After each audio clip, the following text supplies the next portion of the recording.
Yeah, excited about the opportunity in Big 12 play. Obviously familiar with Kansas State, having former staff members and friends coaching them and players, and really respect them. I think their defense right now is as good as there is in our league.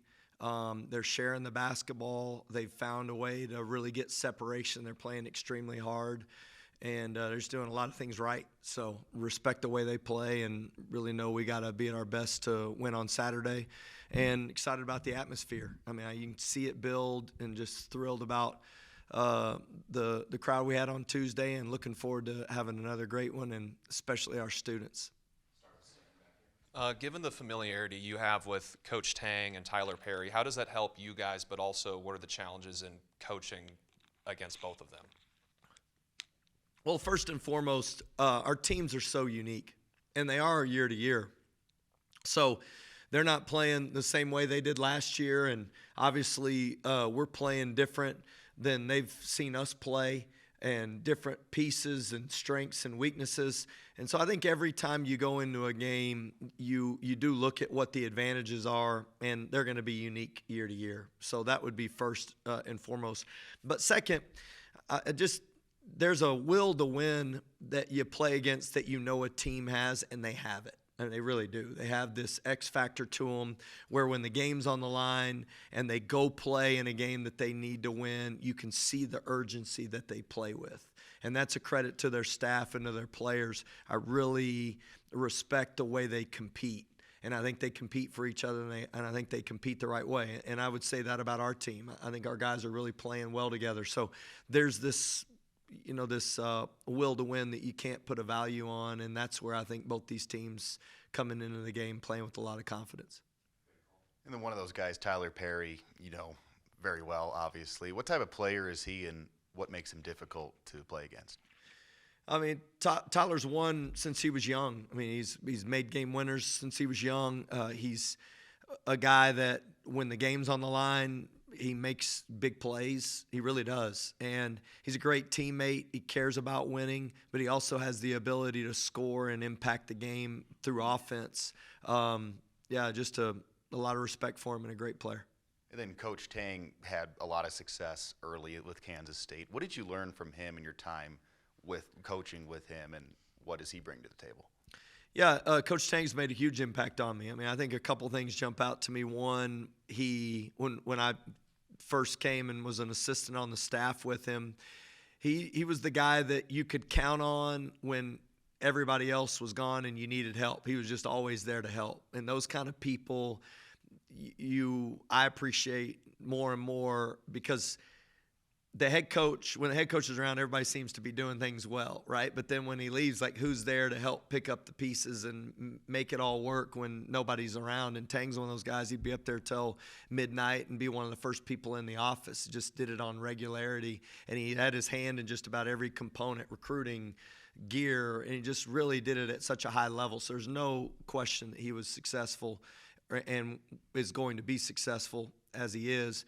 And two, we went through a sequence there where, we were traveling a lot, and we both ended up working out together for a stretch there when we both needed it, and that was a life-changing experience for both of us, and I'm thankful for him. And introduced me to a guy named Jareem Dowling, who was an assistant with us at North Texas for 6 years, and then 1 at Arkansas State, and 5 at North Texas and 1 at Arkansas State. And Jareem is just one of the greatest men I've ever met in my life. And so being able to work with them, and they have another guy on their staff, Phil Byers, their strength coach, who was our strength coach at North Texas, who's one of my dear friends, and one of our managers who's one of their GAs now.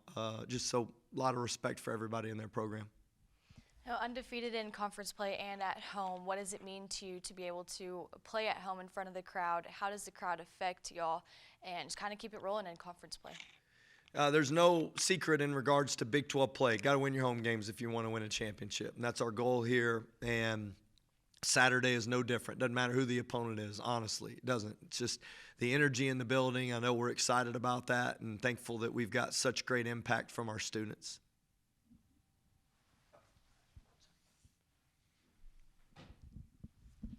Coach, one of the bigger things that jump out to me when I look at Kansas State is their ability to offensive rebound. You give up a ton against Texas. It kind of shortens up against Oklahoma State, but it's been y'all's kind of weakness, and you've hit on it. I guess, how do you limit that and get rebounds on the defensive end?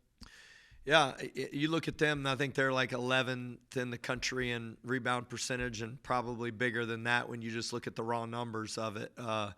And they're a team that plays with an aggressive mentality. They think score on the catch. They're always putting pressure on you. And to me, the best way to help with defensive rebounding and keeping them off the glass is not getting in rotations and making their shots difficult from the perimeter, so that way you can be on the inside.